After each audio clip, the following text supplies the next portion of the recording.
YouTube was a whole different landscape back in its early development than what we have today. There's no massive censorship, adpocalypses, or anything preventing you from making content. The majority of the platform was entirely anti-PC, which produced a satire shock comedy creator that embodied racism, misogyny, injustice, and pure ignorance with semi-valid points that was also involved in a 5-man YouTube collective that set the internet back a decade, until he decided to reconstruct his image for his inspiring transition from YouTube to the music industry. This creative is George Miller, otherwise known as Filthy Frank, Pinkeye, or what he goes by today, Joji. George was one of the many veteran creators on the platform to produce that type of content, but due to YouTube's guidelines becoming stricter and medical problems, George would leave Frank behind to pursue a new chapter in music. But his journey to becoming a superstar wasn't all that simple. This is From Filthy Frank to Joji.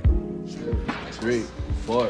George Miller was born on September 18th, 1992 in Osaka, Japan. Growing up, George would spend his time in the rice fields catching frogs with friends, on the internet posting videos to a new site called YouTube through the channels Cosmochino and Too Cool For You 92. It would be until George heard the song A Milli by Lil Wayne, he decided to recreate its beat in GarageBand as well goof off with friends. 5th grade or 6th grade, that was when A Milli came out by Lil Wayne, and I was like, this is fucking cool, I want to recreate the beat. I showed it to my friends at school and they were like, whoa, like how'd you do this?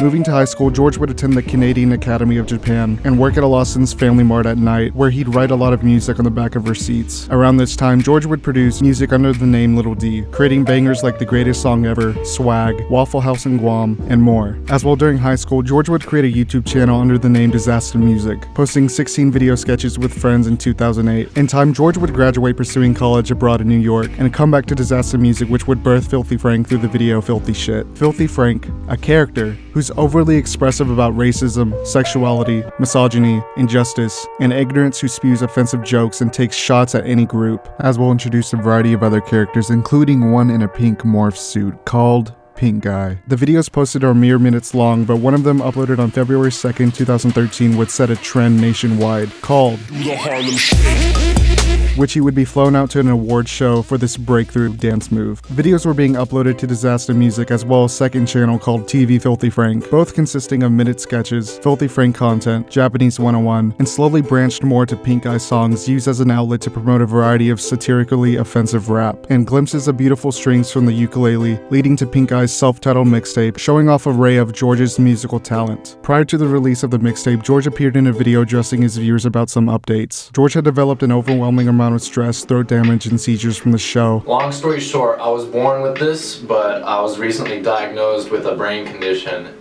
that ironically gives me seizures. And how everyone only cared about the characters while neglecting what the effects had on the person behind the role. As well featured the announcements of Pinkeye's self-titled mixtape, Chloe Burbank, and a vlog channel. But this would be overlooked by his fans, only caring about the condition of Filthy Frank, leading to the deletion of the video.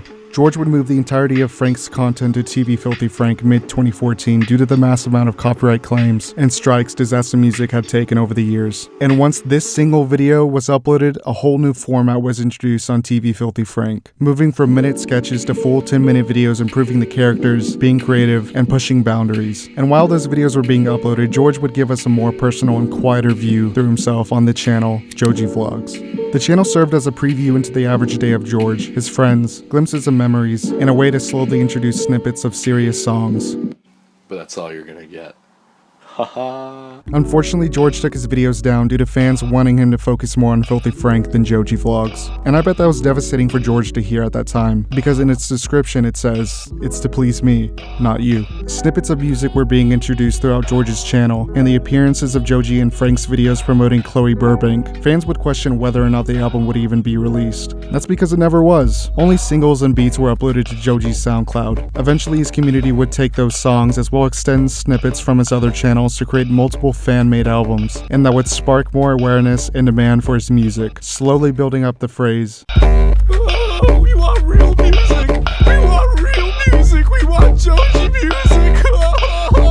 The Filthy Frank show would go on with the installation of Too Damn Filthy, serving as a clips channel, collaborations with a variety of YouTubers like JonTron, H3H3, as well the big players that would form a legendary collective made up of MaxMoeFoe, idubbbz, howtobasic, and anything for views, creating a variety of videos together, series of vlogs, and the sadly, now deleted, Cake Trilogy. As George kept uploading classics like Loser Reads Hater Comments, Life Hacks, PewDiePie Tattoo, Pranks, and so many more bangers, he would introduce a new persona for Pinkeye, going under the name Pink Omega. Temporarily though, until just sticking with Pinkeye, and within a couple years' time would release the character's debut album, Pink Season, on January 4th, 2017. A satirical album hitting #1 for US top comedy albums, which goes over a variety of offensive topics, as well the album had cracks sounding truly amazing.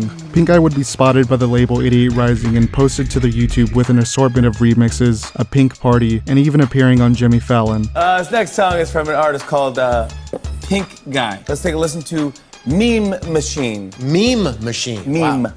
Give me the memes. As for the Filthy Frank channel, videos became scarce due to a YouTube adpocalypse and placing stricter guidelines to please advertisers, which most definitely affected Frank's channel. But the thing is, could he have continued? No.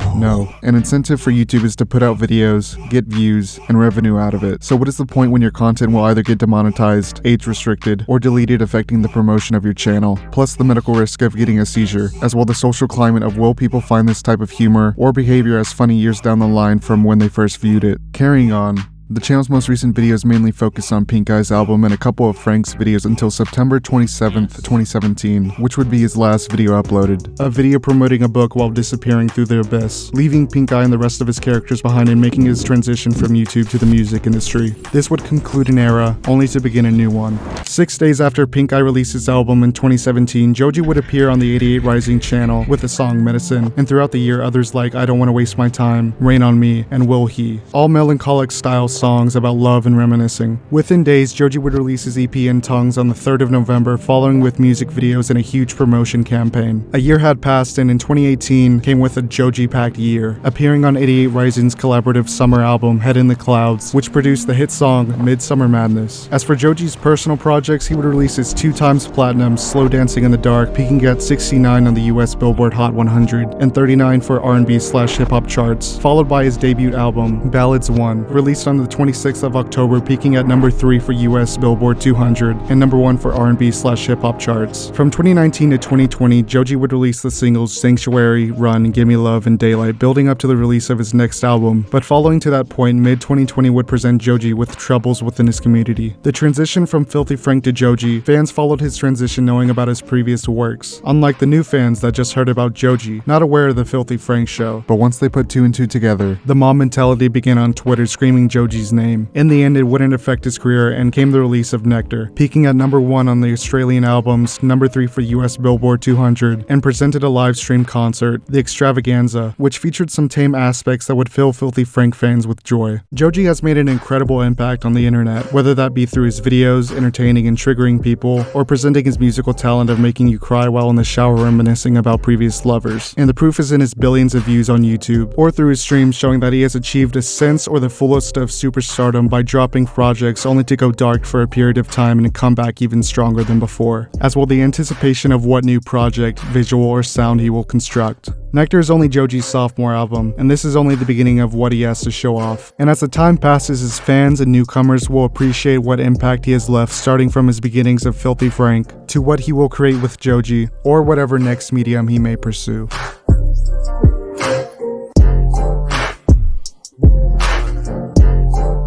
You know I can't hide it, and I'm scared I can't fight it, 'cause you know I might